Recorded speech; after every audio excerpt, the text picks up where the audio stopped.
Nah, untuk yang keempat, isu yang keempat adalah bagaimana dengan WiMAX di Indonesia.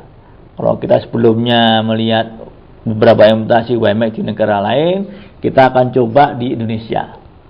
Namun demikian, kita akan melihat peluang dari WiMAX itu jika kita bandingkan dengan pertumbuhan baik itu voice, data maupun internet. Nah, gambarnya menjelaskan mengenai pertumbuhan fixed phone dan mobile phone. Ya, kalau kita bandingkan, mobile phone jauh lebih besar jika dibandingkan dengan pertumbuhan pelanggan fixed phone. Jadi di 2010 diprediksikan pelanggan fixed phone itu sekitar 18 juta. Sedangkan untuk mobile phone bisa mencapai 90 juta. Kemudian ini pertumbuhan internet user. Jadi sekitar 2010 pertumbuhan internet akan mencapai 57 juta. Dan broadband user akan mencapai 1,4 juta. Nah, inilah peluang yang akan diambil oleh WiMAX. Nah, WiMAX ini pada awalnya akan digunakan untuk aplikasi internet dan broadband. Nah, kita lihat lebih detail lagi analisis dari FiveFox-nya. Bagi pendatang baru, jadi ancaman pendatang baru untuk industri WiMAX saat ini adalah high, jadi tinggi. Dan di masa yang akan datang diperkirakan masih tetap tinggi. Ancaman pendatang baru merupakan ancaman yang serius karena entry barrier dari ancaman ini relatif ringan. Jadi operator itu lebih gampang kita kalau mengoperasikan WiMAX karena yang pertama license-nya juga tidak terlalu mahal, perangkatnya juga relatif lebih murah. Bagaimana kalau kita lihat dari sisi regulasi? Jadi regulator membuka peluang besar bagi semua operator untuk bersaing secara terbuka dan bebas.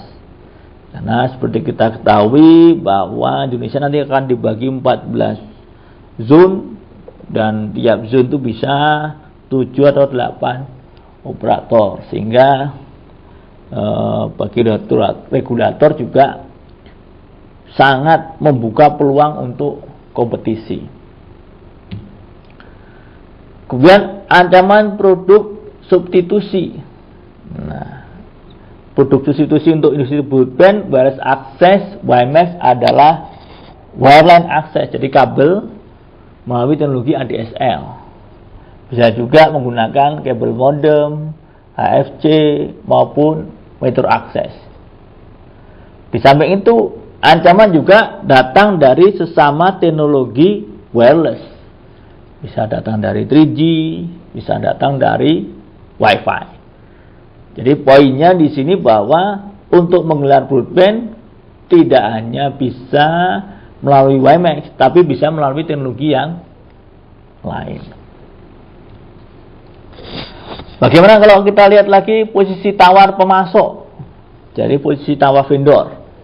Ini posisi tawar pemasok untuk industri WiMAX relatif rendah. Jadi kekuatannya rendah karena terdapat banyak vendor yang menyediakan perangkat maupun CPE dari WiMAX atau industri ini.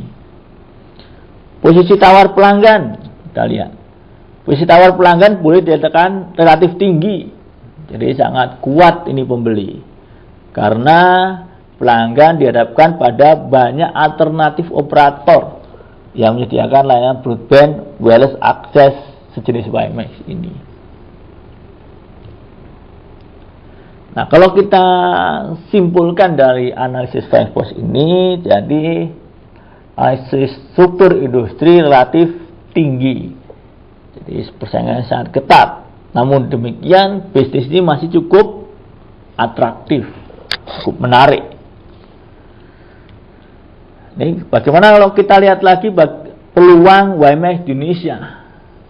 Jadi kalau kita lihat gambar, WiMAX ini bisa dipakai untuk solusi enterprise, jadi untuk high rise building misalnya di Jakarta, Surabaya, Medan, atau bisa juga untuk solusi perkantoran atau kampus atau rural, bahkan bisa solusi untuk daerah mining industry. Jadi misalkan pengeboran minyak atau oil company yang ditempatkan di area offshore.